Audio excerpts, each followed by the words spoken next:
எல்லா கேமராலையும் செக் பண்ணியாச்சு சார். இதில் மட்டும்தான் ஃபேஸ் தெரியுது. நோ ப்ராப்ளம் சார், இது போதும், நான் பார்த்துக்கிறேன். தேங்க்யூ. போலீஸ் கம்ப்ளைண்ட் கொடுக்கணும், ரிட்டர்ன் ஸ்டேட்மெண்ட் தரீங்களா? ஐயோ நோனோ சார், போலீஸ்லாம் தேவைப்படாது. நம்மகிட்ட வேலை பார்த்த பையன் தான் ஏதோ காண்டில் பண்ணியிருக்கான். அது தவிர ஒரு சின்ன ஹேண்ட்பேக் தான் சார், பெருசாக வேல்யூபிள்ஸ்லாம் ஒன்றும் இல்லை. என்னடா? ஆமாண்ணே. நான் பார்த்துக்கிறேன் சார். தேங்க்யூ. பேக்கில் என்ன இருக்குன்னு நாங்களும் பார்த்துட்டோம் சார், ஸ்கேன் ரிப்போர்ட்டில்.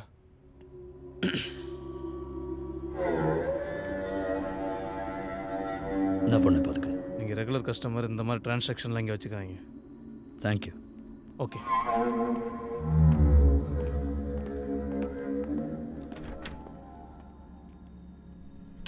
அந்த பேக் எதுக்குடா ஸ்கேனில் போட்ட?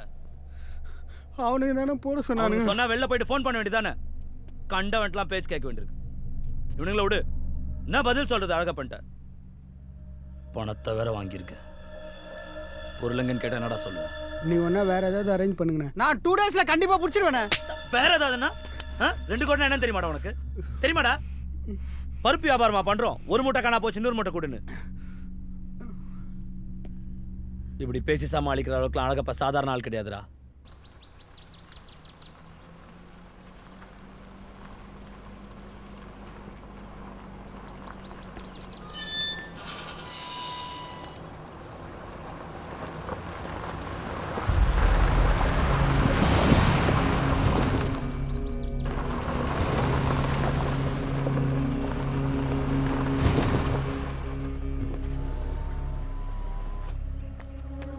என்ன இங்கே டெய்லி நின்று இத்தனை வணக்கம் வைக்கிற? என்ன வேணும்? யாரை பார்க்கணும்? சார் உங்களை தான் இந்த பார்க்கலாம். பாரு, உனக்கு வேலை வேணா மேனேஜரை பாரு, இல்லை உனக்கு டொனேஷன் ஏதாவது வேணா என் மாப்பிள்ளை பாரு. ஏய் எடுப்பா வண்டியா. சார் தர்மராஜை பற்றி. தர்மராஜா யார் அது? சார் தர்மான்னு சுக்ரா ஃபைனான்ஸ் நடத்தினாரு சார். அப்படி யாரும் எனக்கு தெரியாது தம்பி. சரி சார், உங்களுக்கு தெரியாமல் இருக்கலாம், ஆனால் அவர் உங்கள் நகை கடை கொள்ளையடிக்க பிளான் பண்ணுறாரு. என்னையும் சேர்ந்துக்க சொன்னார், நான் முடியாதுன்றேன் சார். தர்மராஜனை யாரும் தெரியாதுங்கிற? தெரியாதவங்களை பற்றி என்னப்பா பேச்சு? போப்பா போய் வேலையை பாரு, போ போ. தர்மராஜனா யாருன்னே தெரியாதுன்னு சொன்ன அழகப்பன் கண்ட ஒரு சின்ன டென்ஷனை பார்த்தேன். கண்டிப்பாக ஏதாவது பண்ணுவாருன்னு எதிர்பார்த்தேன்.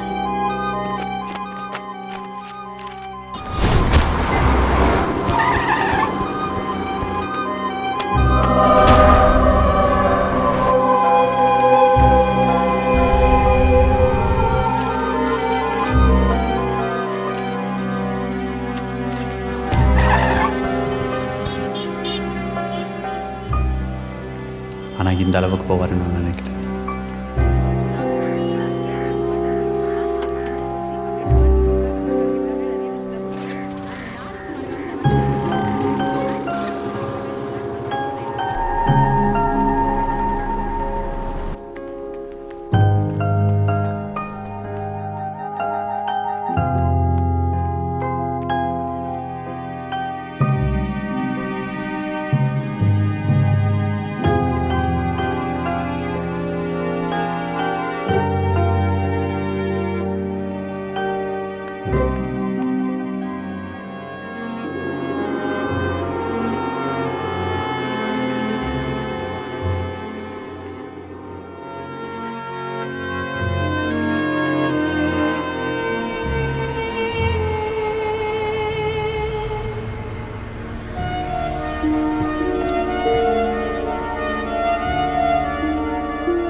தர்மா நல்லா இருக்கியாப்பா? என்னாச்சு தர்மா? ரிலீஸ் ஆன உடனே என்ன வந்தல்ல பார்த்துருக்கணும். எத்தனை வருஷம் ஆச்சு உன்னை பார்த்து. எல்லாம் மாறிடுச்சு. போக போக உனக்கு தெரியும் தர்மா.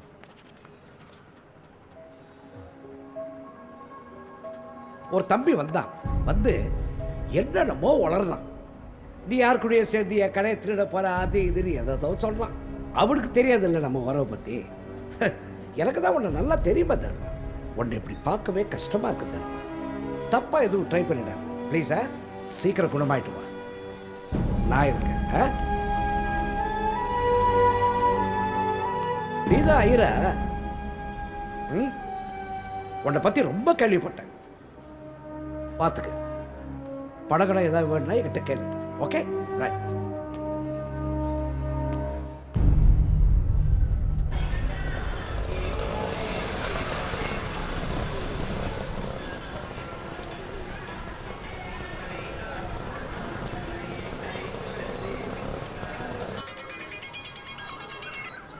என்னடா ஃபோன் வந்து கட் பண்ணிடுற யாரு? ஐயர்ரா காலிலேருந்து ஃபோன் பண்ணிக்கிட்டே இருக்கு. ஏய் சரக்கு குதிரை சார் கேட்க ஃபோன் பண்ணார் போடுறா, எத்து பேசுறா.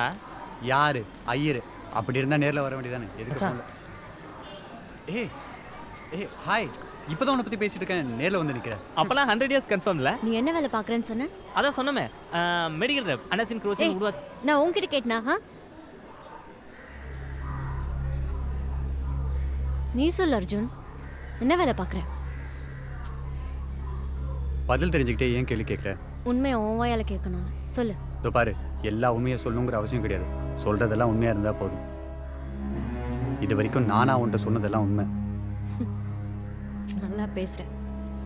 இப்படி பேசி பேசி தானே எல்லாரும் ஏமாத்துவீங்க. தங்கராஜ் சொன்னார் எப்படி நல்லா பேசி ஏமாத்துவேன்னு. என்னுடைய வேலையை பத்தி அசிங்கமா பேசின?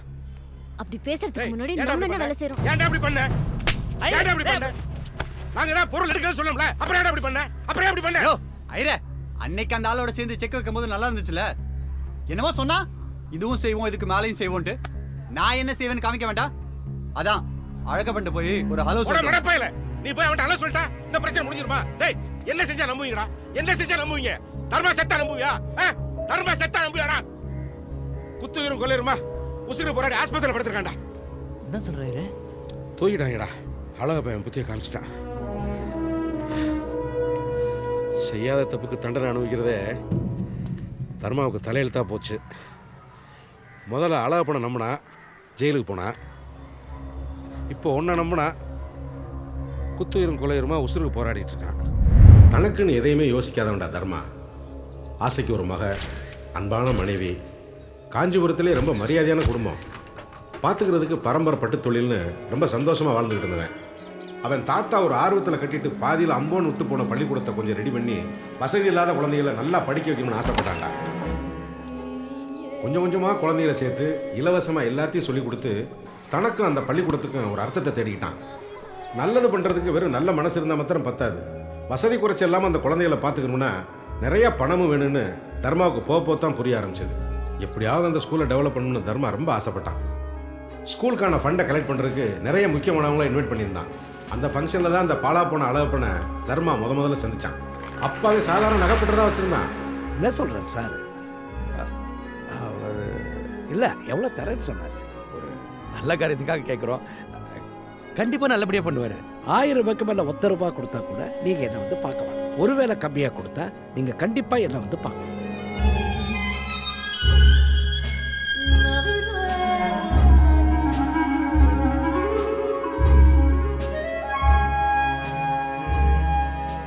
எவ்வளோ தேவைப்படுது? ஒரு 40-50 லட்சம். ஆமாம் சார். இந்த ஊரில் உன் குடும்பத்துக்கு இல்லாத நல்ல பேர் காஞ்சிபுரத்தில் உள்ள தெரியாதவங்க யார் இருக்காங்க? மெட்ராஸில் எத்தனை கடைக்கு சாரி சப்ளை பண்ணிட்டு இருக்கீங்க நீங்கள்? அவ்வளோ பெரிய நெட்வொர்க்கை வச்சுக்கிட்டு ஏன் யோசிக்கிற? அதை வச்சுட்டு நானெல்லாம் என்ன சார் பண்ண முடியும்? ஃபைனான்ஸ் கம்பெனி ஆரம்பி. சார், நான்லாம் ஃபைனான்ஸ் கம்பெனிலாம் ஆரம்பிச்சு எப்படி சார்? அட என்னப்பா, கார் ஓட்டினவன் மரம் வச்சவன்லாம் பெரிய பெரிய கம்பெனி ஆரம்பிச்சு பெரிய லெவலில் போயிட்டா உடக்கிட்ட குறைச்சது. அழகப்பன் சொன்ன ஒவ்வொரு வார்த்தையும் தன்னால் ஃபினான்ஸ் கம்பெனி நடத்த முடியும்னு தர்மாவை நம்ப வச்சது. 3 வட்டி தரேன், 2 நீ இன்வெஸ்டர் கொடுத்துரு, 1 நீ வச்சுக்க லாபமா. நல்லபடி ஸ்கூலை கட்டு, குழந்தைகள்லாம் நல்லா பார்த்துக்க, எல்லாரையும் பெரிய அழகப்பன் கொடுத்த தைரியத்தில் தர்மா சுக்ரா ஃபைனான்ஸ் ஆரம்பித்தான். அவன் சொன்னது மாதிரியே ஜனங்களும் நிறையா வெட்டிக்கு ஆசைப்பட்டு பணம் போட ஆரம்பித்தாங்க. கம்பெனி வளர்ந்தது, வந்த லாபத்தில் ஸ்கூலுக்கு கட்டடமும் வளர்ந்தது. அதோடு சேர்த்து அழகப்பன் மேலே தர்மாவுக்கு கண்மூடித்தனமான நம்பிக்கையும் வளர்ந்தது. நெக்ஸ்ட் வீக் நான் இங்கே வர்றது சந்தேகம்தான். கன்ஸ்ட்ரக்ஷன் ஒர்க் போயிட்டுருக்கு. நான் ஒன்று பண்ணுறேன் சார். நான் பிளாங்க் செக் 3 செக்கு உங்ககிட்ட கொடுத்துட்றேன். எதுவாக இருந்தாலும் நீங்களே கொஞ்சம் பார்த்துங்க சார். என்னையா விளையாட்டுங்களா? கேட்டப்போ திருப்பி தரேன் தானே பணமோட வரும்போது சொன்னீங்க. இப்போ என்னடா ஒரு வாரம் கழிச்சு வான்னு சொல்றீங்க உங்க நம்பி தானே எப்பட மாட்டோம் இப்போ என்னடா வாத்தி பேசுறீங்க ஒரு நிமிஷம் வழி விடுங்க என்ன கோபப்படாத என்ன ஃபைனல் கேம் நடத்துறீங்க சார் ஒரு நிமிஷம் என்ன பொறுமையா இருக்கு பணம் எடுக்க வந்தா என்ன பண்ணிட்டு என்ன பிரச்சனை சார் மாதம் வந்து பணத்தை கரெக்டாக கலெக்ட் பண்ணிட்டு இருந்தார் சார் இப்போ ரிட்டர்ன் எடுக்க வந்தார் நான் 1 வீக் கழிச்சு வந்து பாருங்கன்னு சொன்னேன் அதுக்கு கோவப்படுறாரு சார் ஏன் 1 வீக் வெயிட் பண்ண சொல்றீங்க உடனே கேஷ் கொடுத்துட வேண்டியதானே சார் அக்கௌண்ட்டில் கேஷ் இல்லை சார் ஒரு நிமிஷம் என்னங்க சொல்லிட்டு அக்கௌண்ட் இருந்த கேஷ்லாம் எங்க இல்லை சார் நீங்கள் தான் அழகப்பன் சாருக்கு பிளாங்க் செக் கொடுத்தீங்க அவர் 4 இன்ஸ்டால்மெண்ட்டாக போட வேண்டிய ஒரு போட்ட பணத்தை எடுக்க வந்து அங்கனே குசு குசுன்னு பேசிட்டு இருக்கீங்க சார். என் பணத்துக்கு வழிய சொல்லுங்க சார் சத்தம் போடாதீங்க சார் உங்க பணம் உங்களுக்கு வந்து சேரும் ஓ இப்போ நான் சத்தம் போட்டு பேசுறது உங்களுக்கு பிரச்சனை தெரியுது போட்ட பணத்தை திருப்பி குடுறா போற போக்க ஹலோ மரியாதை பேசுங்க ஏய் உனக்கு என்ன மரியாதை வேணா உனக்கு என்ன மரியாதை யார பாத்து ஏய்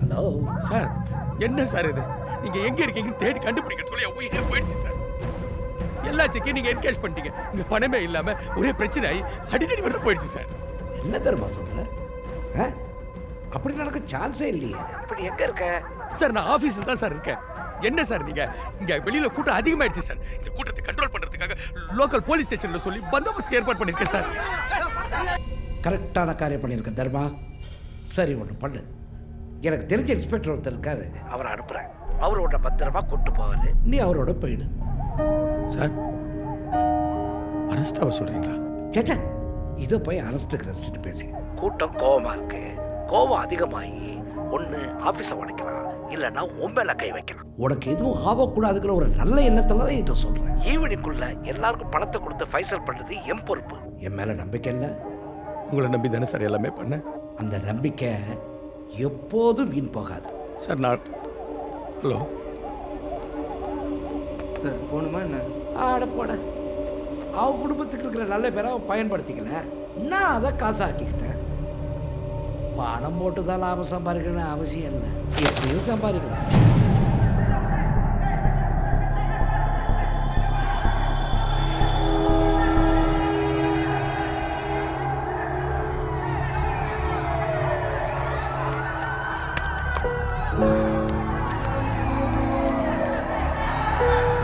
உள்ளே போன தர்மா வெளியிலேயே வர முடியாத மாதிரி பார்த்துக்கிட்டான் அந்த அளவுப்பேன் பணத்தை இழந்தவங்களுக்கு வட்டியோட திருப்பி கொடுக்கணும்னு ஆசைப்பட்டான்டா தர்மா அதனால தான் அந்த கடையிலேயே கை வைக்க சொன்னோம் நீ தான் அவசரப்பட்ட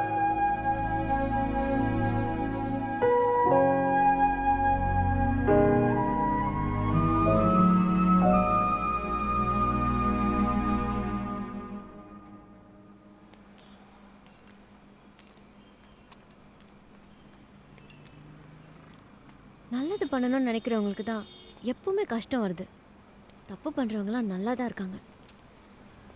எனக்கும் என்ன சொல்கிறதுனே தெரில. நான் தான் கொஞ்சம் அவசரப்பட்டேன். முகம் தெரியாத இவரை என்னோட வாழ்க்கை ஃபுல்லாக சபிச்சிருக்கேன். ஆனால் இதெல்லாம் கேட்டதுக்கப்புறம் அசிங்கமாக இருக்கு. ஆட்டோ மவுண்ட்ல விட்டுருங்க. போயிட்டு மெசேஜ் பண்ணு. ஓகே கொஞ்சம் இருங்க. அவர் கூட இருந்து கவனிச்சுக்கோ. நல்லது செய்யணும்னு நினைக்கிறவங்களுக்கு உதவியாக இருக்கிறதே நல்லது தான். பைபிளில் கூட இருக்கு, எல்லா பாவத்துக்கும் ஒரு சம்பளம் இருக்குன்னு. அண்ட் நீ பண்ண எல்லா பாவத்துக்கும் இதையே சம்பளமாக வச்சுக்கோ. Take care.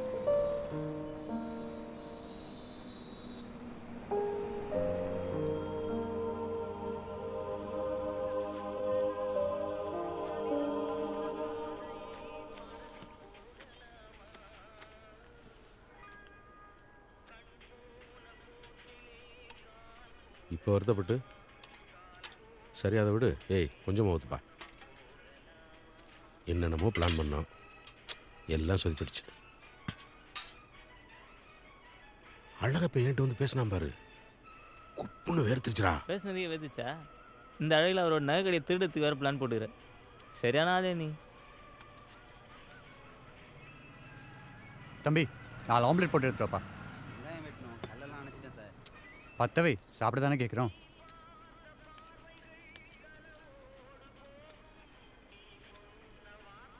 ஐயரே, அந்த கடையை தூக்க என்ன பிளான் போட்டிருந்த? இப்போ கேட்டு சும்மா சொல்லாயிர. அந்த கடையை ஒரு 10-10:30 மணிக்கெல்லாம் எல்லா ஷட்டரையும் க்ளோஸ் பண்ணிடுவானுங்க.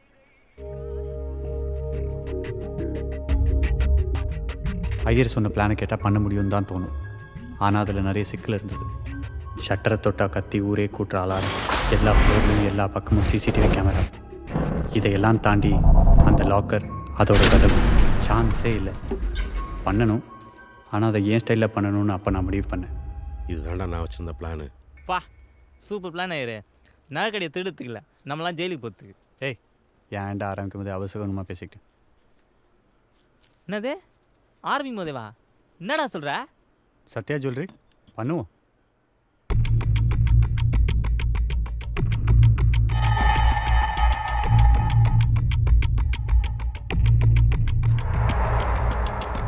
டேய் புரியுற மாதிரி சொல்டா. ஐயரே பண்ணுறோம் ஐயரே. எப்படி? ஏதாவது யோசிச்சு பண்ணுவோம் ஐயரே. போடா உங்க லூஸு. ஏன்பா இந்த ஆம்லெட் ரெடி ஆயிடுச்சா? நீ என்ன சொன்னாலும் சரி, நான் இந்த வேலையை பண்ணுறேன். டேய் இவங்க பிளான் பண்ணுறாங்கன்னு தெரிஞ்சதுக்கு அந்த அழகப்பன் தர்மாவை என்ன பண்ணான்னு பார்த்தல. பத்தாக்குறைக்கு எவன் கடையில் திருட போகிறோமோ அவன்கிட்டயே பூராத்தையும் போய் போட்டு கொடுத்துட்டு வந்துட்டேன். முன்ன பின்ன தெரியாதவங்க கூட அழகப்பங்கள்லேருந்து தப்பிக்க முடியாது. நீ நேராக மூஞ்சி கொண்டே காமிச்சிட்டு வந்துட்டேன். எப்படிடா பண்ண முடியும்? ஐயரே இப்படி யோசிப்பாரு. எதிரி நம்மளை விட்டு தூரத்தில் இருந்தால் அவன் என்ன யோசிக்கிறான், ஏது யோசிக்கிறாங்கிறது நமக்கு தெரியாது. ஆனால் அதே அவன் நம்ம பக்கத்தில் இருந்தா